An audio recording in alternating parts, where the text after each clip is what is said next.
Hey y'all, I'm just going to go ahead and start with one of my most life-changing moments. The summer before 8th grade, I went to my first CIY, and before that, I had known that I wanted to get baptized, but it was just a thought in the back of my head.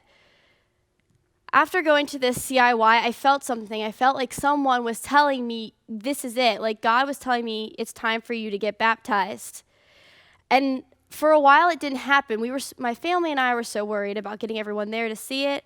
And I was like, it's not about my family, it's about God. So I did it on November 11th, 2018. But that's just the beginning. Later that day, I had a student leadership meeting, and the leader at that meeting decided to wash our feet like Jesus did to his disciples. I felt like I was having the best day of my life. I felt like I was full of Jesus. And later that evening when I was at Echo, Chase Boyer had called me up to stage to talk about why I decided to get baptized.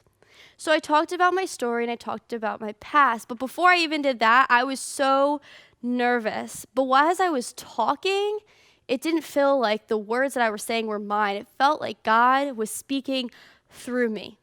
And it was the coolest feeling in the world. When I had gotten off stage, Chase had looked at me and said, "You were meant to do this. You were meant to preach."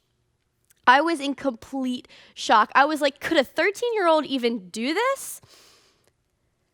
But teenagers have an important voice, and we constantly choose to hide it because we're afraid that people won't listen or no one will care. Paul wrote letters to Timothy to keep him encouraged while he led a church through some tough things. Timothy was most likely one of the younger people there, but Paul didn't want that to stop Timothy.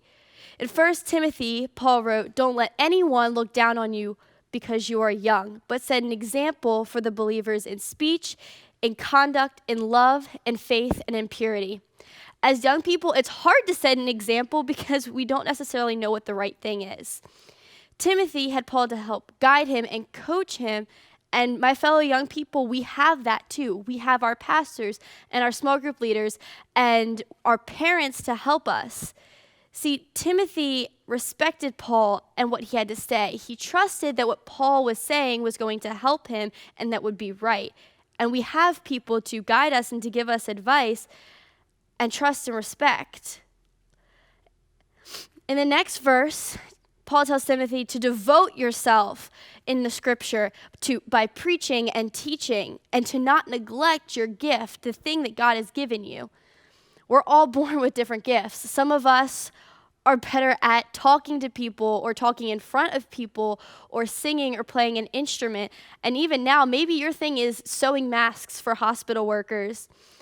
But a lot of the people that you see in church serving or doing outside of church, they're doing that because that's their gift. That's the gift that God has given them.